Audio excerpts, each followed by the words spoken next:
Bienvenue sur Sexy Cars. Dis bonjour. Dis bonjour. Tu dis bonjour. Ah oui, dis bonjour. Si vous avez suivi ma vidéo précédente, je vous ai présenté mon projet de lave-caméra arrière, ici. Je vous ai expliqué toutes les raisons pour lesquelles je voulais monter un lave-caméra sur ma voiture. Je ne reviens pas dessus. Si vous voulez le savoir, vous n'avez qu'à cliquer sur la fiche là-haut pour aller sur la précédente vidéo.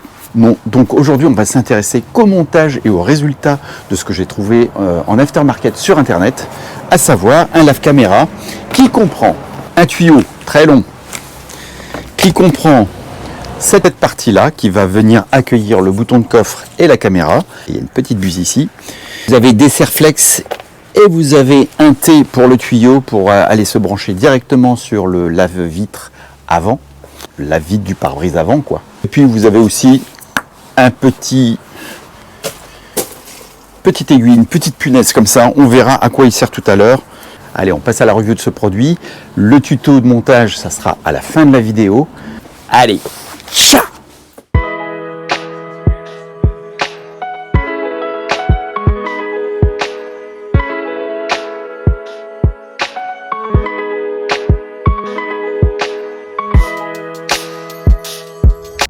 On va voir ici en image ce que ça fait. Vous voyez, ça brouille un petit peu et ça nettoie l'ensemble. Ça marche très très bien. Mais on ne va pas s'arrêter là. C'est un peu facile de nettoyer une caméra qui est déjà propre. Donc je vais mettre de la terre dessus, je vais mettre de la boue, je vais la laisser sécher et on refera un test. Allez. Voilà. On n'est pas en période de betterave, mais on met de la boue quand même. J'ai dégueulassé tout mon pare-choc. C'est sale.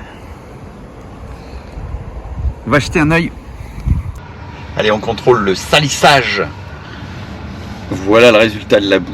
On va attendre que ça sèche et on revient tout à l'heure. Alors, on voit que c'est bien sale.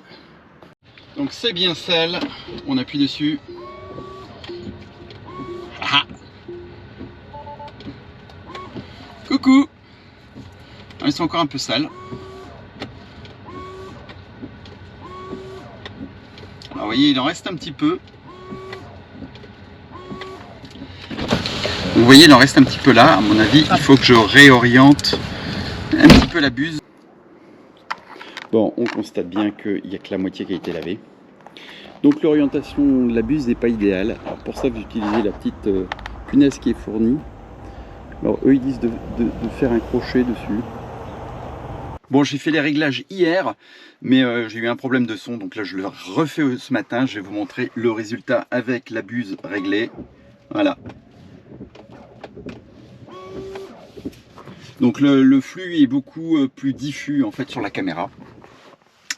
Donc je suis hyper satisfait de ce lave-caméra. Je ne vais pas devoir utiliser mon doigt pour essuyer et puis véhiculer des germes partout sur mon visage. Je vous rappelle le nombre de fois, c'est 16 fois par heure, je crois qu'on se touche le visage dans une heure. Il est maintenant l'heure de conclure sur ce produit. Faut-il acheter ce produit? Alors oui, sans hésiter, si vous savez un minimum bricoler, démonter les éléments de votre voiture, c'est pas très compliqué. Il y a eu des choses beaucoup plus compliquées.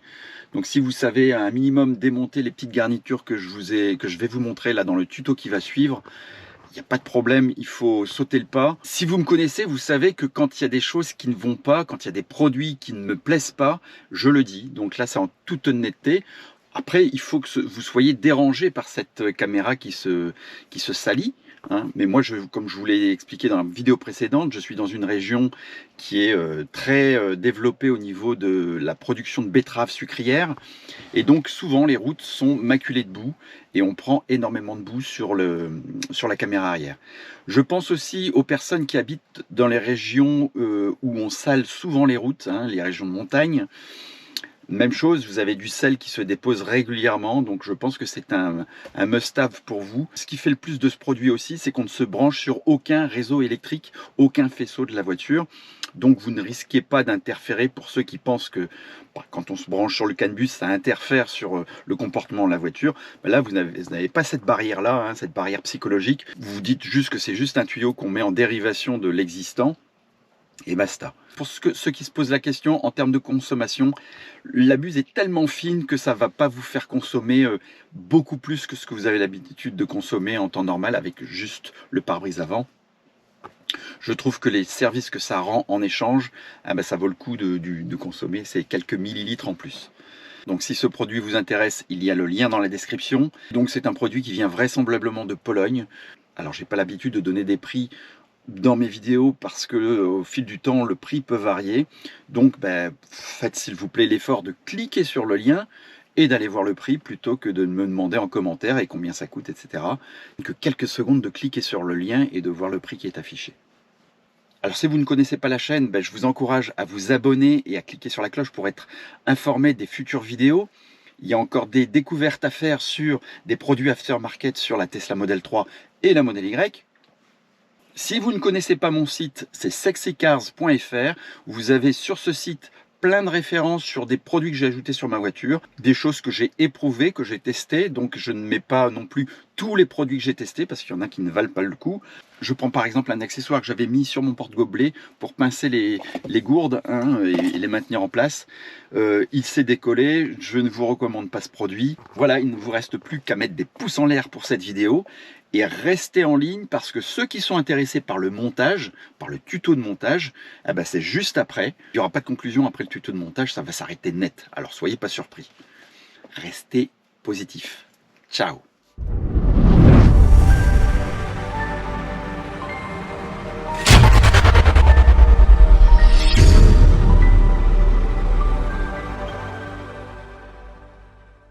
Bon, pour ce qui est du montage, c'est assez simple. On va traiter aujourd'hui le montage sur modèle 3. Sachez que la notice, elle est documentée pour les modèles 3 et modèle Y.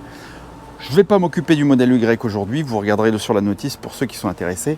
Donc, on va commencer par démonter cette partie-là. Le plan, c'est de démonter cette partie-là qui comprend le bouton et la caméra. On va brancher la buse par le tuyau va passer ici, il va passer dans la gaine, il va se retrouver à l'intérieur par le biais de la gaine. Alors je vous préviens tout de suite, moi j'ai déjà fait le montage des feux arrière de chez Ancho, j'ai déjà fait le montage d'un coffre électrique, enfin des haillons électriques, des deux vérins électriques, et j'ai le foot sensor, bref, j'ai passé le pied pour le foot sensor. Je recommence. Hop.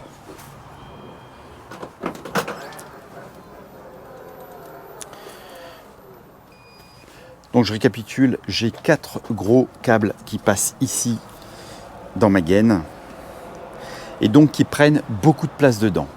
Donc si vous avez moins de 4 gros câbles qui passent dedans, vous pourrez passer cela dans la gaine avec le WD-40 qu'il faut ou le lubrifiant qu'il faut pour le passer dedans. Moi, avec 4 câbles, j'ai définitivement renoncé. Donc je vais passer ici en faisant un perçage et puis je vais passer le tuyau ici en long et je l'attacherai avec des serflex. Voilà. Le but étant d'aller démonter aussi ces composants là qui sont ici le long pour aller faire courir le tuyau jusqu'au capot avant et aller se pencher directement sur le T du lave-vitre. Bonjour. Allez, c'est parti.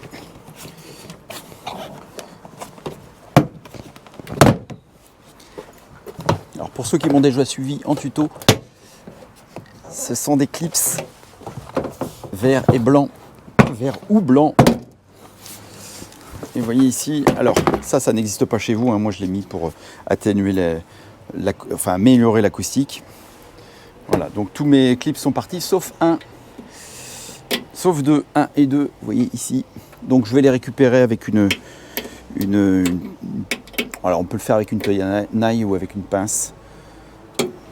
Voilà.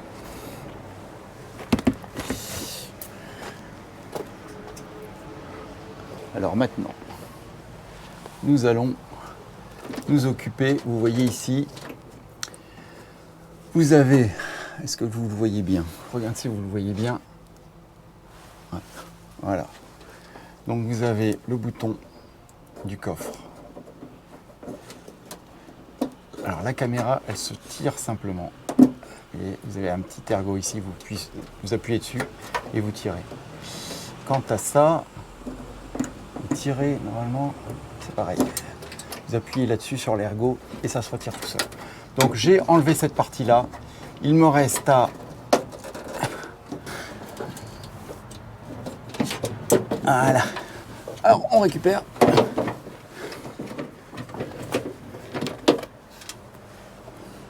Voilà la machine. Donc ça se présente comme ça. Il y a deux vis qu'on va venir enlever pour récupérer la caméra. Donc on va dévisser la caméra ici. Voilà, vous voyez ici le joint qui fait l'étanchéité. Donc il me reste à récupérer cette partie-là.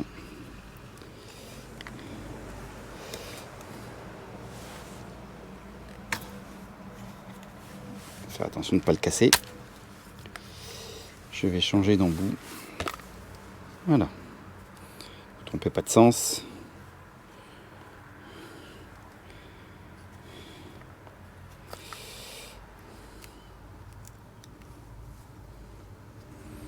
Voilà le bouton. Donc ça, on n'en aura plus besoin. On le met de côté. On va prendre celui fourni par le fabricant. Enfin, par le fabricant. Par le site internet. Voilà, on refixe de suite.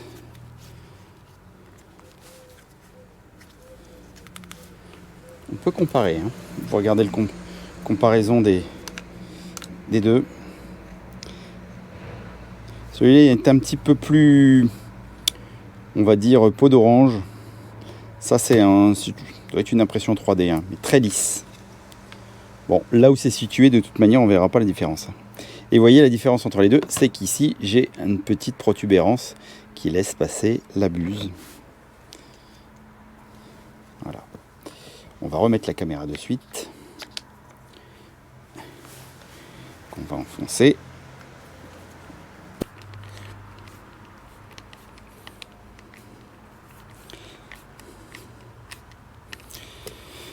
Voilà, donc là, vous avez un petit opercule. Ah oui, ce que j'ai oublié de vous signaler, c'est que dans le petit paquet, dans le colis, hein, vous avez une petite lingette qui va servir de décapant pour nettoyer le contour ici. Parce que vous avez un double face à mettre. C'est de l'alcool, c'est un tampon d'alcool, hein. Tout simple. Ce que j'ai oublié, ce sont les agrafes à récupérer sur l'ancien. Donc vous voyez, sur l'ancien, vous avez ça. Ils auraient pu quand même mettre des agrafes. C'est pour le prix que ça coûte, franchement, des agrafes comme ça. Et vous les remettez dessus. Voilà, et on écarte un petit peu pour que ça clipse bien.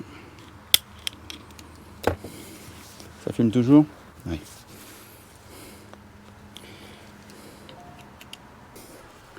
En ce sens-là, c'est mieux. Vous entendez l'éclipse ? Voilà, et là, ça ne bougera plus. À la limite, même s'il n'y avait pas de collant, hein, de 3M, là, ça tiendrait. Voilà. Donc, il va nous rester maintenant à brancher ça, brancher le tuyau dessus.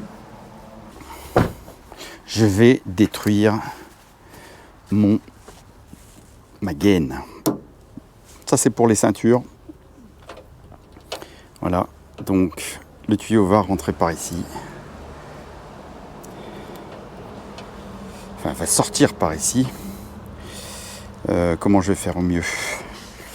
Au cutter, ça, l'étanchéité, vous voyez ici, j'aurai quand même une étanchéité qui se fera. Si c'est pas assez, je mettrai du silicone ou du Rupson. Mais là, je suis quasiment certain d'avoir une étanchéité parce que le caoutchouc vient vraiment entourer mon tuyau. On peut le brancher dessus.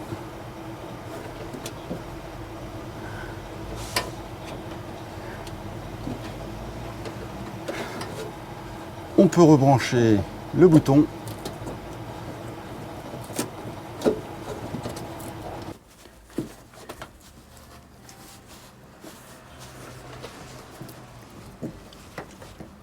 Voilà, alors comme je vous ai dit, hein, je vais le faire longer là. Si malgré tout il y avait des problèmes d'étanchéité, ce que je ne pense pas, puisque de toute manière ça va être dans l'autre sens. Si malgré tout il y en avait, eh ben, je mettrai un petit peu de Rupson ici, silicone. Là on va mettre du Serflex. Serflex ici, on va passer derrière. Et j'aurais pu retirer celui-là et joindre l'ensemble, ça aurait fait qu'un Serflex.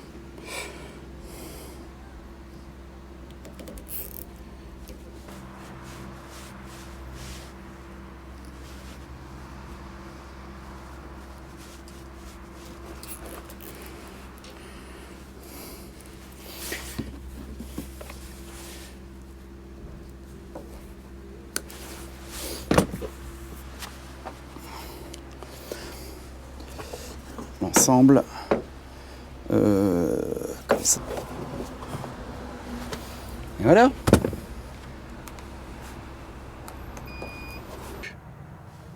En résumé, hein, là j'ai pas vu si elle marchait du premier coup, mais si vous le débranchez, que vous rebranchez, qu'elle ne fonctionne pas, eh ben vous faites un reboot, et si ça ne marche pas, vous la laissez dormir, et en principe elle devrait marcher.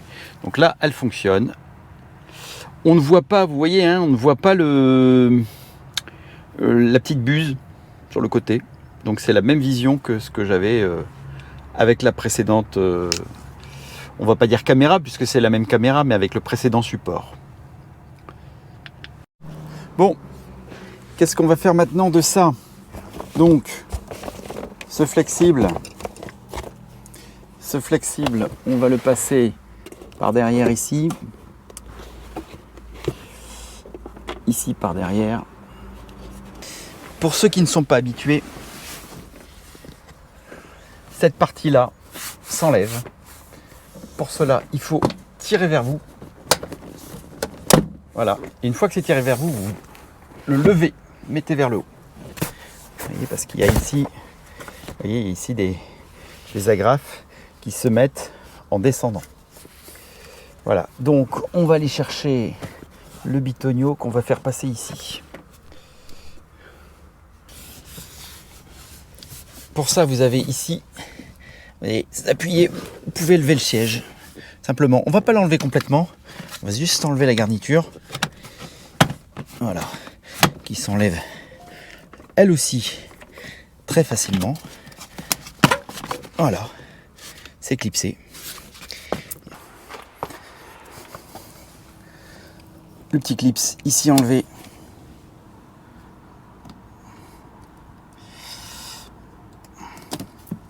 Voilà. Donc ça on le démonte.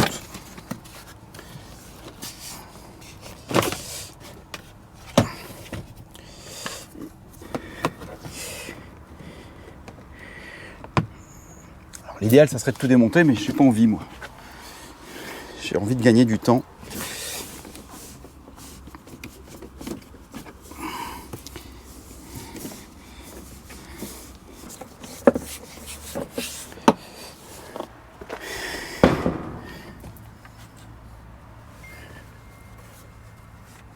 Alors, allez, je remonte ça et je vous montre après. Alors l'étape suivante est une étape, je ne vais pas dire la plus difficile, parce que je pense que l'étape la plus difficile c'est de passer le tuyau dans la gaine. Moi je ne l'ai pas fait parce que je vous ai expliqué pourquoi. Mais là ça va être une étape pour traverser l'ensemble, traverser l'habitacle et arriver dans le capot avant. Donc pour ça on a plusieurs solutions que je vous ai déjà détaillées. Donc moi je vais repasser par là où je suis passé quand j'ai passé mes câbles d'alimentation pour mes moteurs de compresseurs, pour mes suspensions pneumatiques. Dans la notice il vous indique un autre endroit qui vous fait couper un petit opercule que je vais vous montrer. Donc on va ouvrir le frunk tout de suite. On enlève ça bien sûr, on enlève ce cache là. Alors ça c'est quelque chose que j'ai rajouté, hein, c'est pour éviter que les feuilles rentrent. Si vous en souhaitez un, vous allez sur le site, mon site sexycars.fr, il y a tous les matériels que j'ai installés, tous les liens directement pour aller sur Amazon ou AliExpress pour les avoir. Donc là on va essayer de se plonger, je ne sais pas si vous voyez bien. Voilà. Alors eux passent par là. Alors moi j'ai un modèle 2019, je suis pas sûr que ça n'ait pas évolué depuis. Hein. Vous voyez ici, normalement, vous devez avoir un petit opercule en caoutchouc que vous coupez et vous rentrez dedans. Moi je ne l'ai pas. Je n'ai pas cet opercule, mais vous voyez ici que mes fils, ils passent derrière mes fils d'alimentation de compresseur passent derrière une petite mousse. Et donc moi j'ai un passage ici, derrière la mousse. Donc je vais remonter le tuyau par ici. Il va remonter ici, on va suivre le chemin ici pour arriver ici au T de l'alimentation du lave-glace. On est le tuyau ici au niveau du lave-glace. J'ai passé une aiguille ici. On va essayer de la retrouver de l'autre côté. L'aiguille est assez rigide. Et voilà, elle est là. Voyez. Donc je n'ai plus qu'à vous enlever seulement la plaque, simplement la plaque. Vous n'avez pas besoin de débrancher le connecteur du haut-parleur SOS ni de la LED. Voilà, là j'ai passé mon tuyau discrètement, vous voyez, il remonte là et il s'enfouit là-bas, il s'en va là-bas. Je vais pouvoir refermer ça. Et puis ici je vais pouvoir tirer. Je vais faire attention que ça ne prenne pas les fils entre deux. Voilà, alors je crois qu'on le tient. Ça tient. Vous voyez ici j'ai un peu abîmé le caoutchouc, donc je vais le couper. Je vais le couper avec la pince coupante. Et ça marche. Donc le tuyau est passé. Maintenant on démonte ce tuyau là. Alors sur ma version, moi, on doit tirer vers le haut. Et là vous voyez que je peux tirer sur un fil. Enfin sur un tuyau qui est pris là-bas. Donc moi je vais devoir monter dessus. Comme ça. Donc c'est le même diamètre. C'est après que c'est pas le même diamètre. C'est-à-dire que cette partie-là, c'est pas le même diamètre. Donc, je fais une petite dérivation. Il y a un petit bout de tuyau.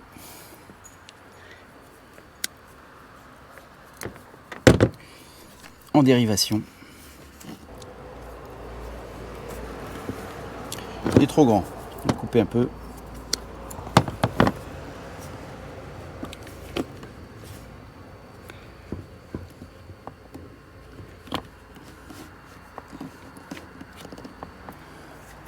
Voilà, couper comme ça, il y a assez de longueur.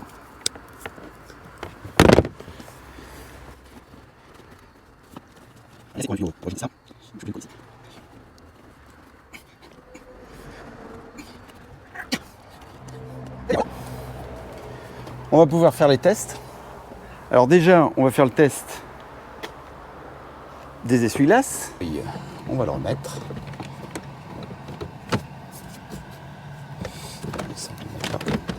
Alors celui-là, faites pas attention, c'est mon compresseur. Voilà. On met ça dedans, et on referme. On va en profiter pour regarder l'arrière.